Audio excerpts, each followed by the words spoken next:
Իմ սիրտը ցավում է, որ այսօր նոր անձնագրերի մեջ, որ մենք ինչ ծնվել ենք, տեսել ենք, Արարատ սարը, այսօր հանում են, որ այսօր ոչ մեկ չի կարողացել պատկերացնի, որ կարող է իշխանության ներկայացուցիչը ցեղասպանության մասին չխոսի։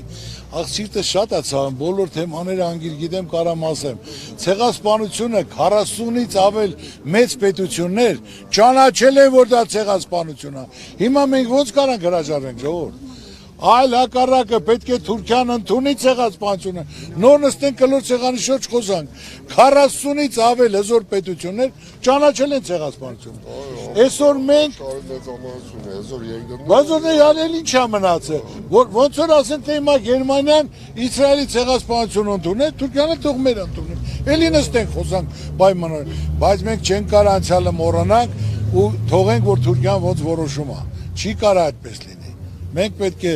ինչ որ կա, ինչ որ տեսել ենք, լսել ենք, ամեն տարի գնում ենք հարգանքի տուրք ենք մատուցում, ամբողջ աշխարհը դրանից տեղյակ է, աշխարհը ընդունել է ցեղասպանությունը, մենք ոնց կարանք հրաժարվենք, ասենք։